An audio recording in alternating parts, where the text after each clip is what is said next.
എടാ പരിപാടിയൊക്കെ തീരാൻ പോവാനല്ല.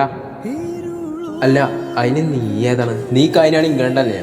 അല്ല ഇത്തവണ ഞങ്ങൾ സ്പെയിനാണ്. കണ്ടോ, ഇത്തവണ ഞങ്ങൾ നിങ്ങളെ തോൽപ്പിച്ചിരിക്കും. ഇതേ ഡയലോഗിനു നീ കഴിഞ്ഞ മത്സരത്തിന് പറഞ്ഞില്ല. അറിയാത്തോണ്ട് ചോദിക്കും, നിങ്ങൾക്ക് കുറച്ചെങ്കിലും ഉൾപ്പുണ്ടോ? അല്ല അത് തോറ്റെങ്കിലും ഇത് സ്പെയിനാണ്, അതുകൊണ്ടാണ് ഞങ്ങൾ സ്പെയിൻ അയക്കുന്നത്.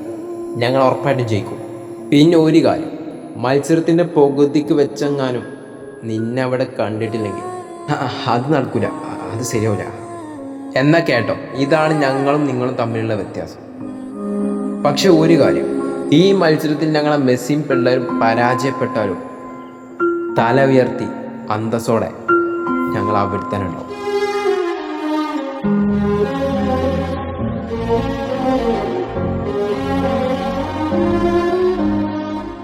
ഹായ്, ഈ വേൾഡ് കപ്പിൽ നടക്കുന്ന അവസാന പോരാട്ടം സ്പെയിൻ വേഴ്സസ് അർജന്റീന ഫൈനൽ മത്സരം. എന്തായാലും ഈ ഒരു മത്സരത്തെ കുറിച്ച് ഞാൻ കുറച്ച് മാത്രം പറയാം. ആദ്യം തന്നെ നമുക്ക് അർജന്റീനയുടെ കാര്യത്തിലോട്ട് വരാം. അർജന്റീന ഹെഡ് കോച്ചായിട്ടുള്ള സ്കലോണി കഴിഞ്ഞ അതേ ഇലവൻ കൊണ്ട് തന്നെയായിരിക്കും ഈ ഒരു മത്സരത്തിലും ഇറങ്ങാൻ പോകുന്നത്. അധികം മാറ്റങ്ങളൊന്നും നമുക്ക് പ്രതീക്ഷിക്കണ്ട. തീർച്ചയായിട്ടും അർജന്റീന സ്പെയിനിനെ തകർക്കാനുള്ള പ്ലാനും കൊണ്ട് തന്നെയായിരിക്കും ഈ ഒരു മത്സരത്തിൽ ഇറങ്ങാൻ പോകുന്നത്. ഈ ഒരു വേൾഡ് കപ്പിൽ മികച്ച പെർഫോമൻസ് നടത്തിയ കുറച്ച് താരങ്ങളുണ്ട് അർജന്റീന സ്ക്വാഡിൽ. Lionel Messi, Enzo Fernandez, Alvarez, Lautaro Martinez, Tagliafico അങ്ങനെ തുടങ്ങിയ മികച്ച താരങ്ങളൊക്കെ അർജന്റീന സ്ക്വാഡിലുണ്ട്. തീർച്ചയായിട്ടും സ്പെയിനിനെ അർജന്റീനയെ പരാജയപ്പെടുത്തുവാൻ കുറച്ച് കഷ്ടപ്പെടേണ്ടി വരും. ഇനി നമുക്ക് സ്പെയിനിന്റെ കാര്യത്തിലോട്ട് വരാം. സ്പെയിനും വളരെയധികം മികച്ച ടീം തന്നെ. അതിൽ പ്രധാനമായിട്ടും ആളുകൾ നോക്കിക്കാണുന്നത് ലാമിൻ യമാൽ എന്ന ആ 19-കാരനെ തന്നെ. ഈ ഒരു മത്സരത്തെ ചൂട് പിടിപ്പിക്കാൻ യമാലിന്റെ വിങ്ങിലൂടെയുള്ള അറ്റാക്ക് സ്പെയിനിന് അത് വളരെ ഉപകാരം. പക്ഷെ യമാലിന്റെ വിങ്ങിലൂടെയുള്ള വേഗത അത് അർജന്റീനക്ക് കുറച്ച് തലവേദന തന്നെയാണ്. പിന്നെ സ്പെയിനിന്റെ മധ്യനിരയിൽ കുറച്ച് അപകടകരമായ ഒരു പ്ലെയർ ഉണ്ട്, റോഡ്രി ആണ് സ്പെയിനിനെ അതിവിദഗ്ധമായിട്ട് മധ്യനിര കൺട്രോൾ ചെയ്യുന്നത്.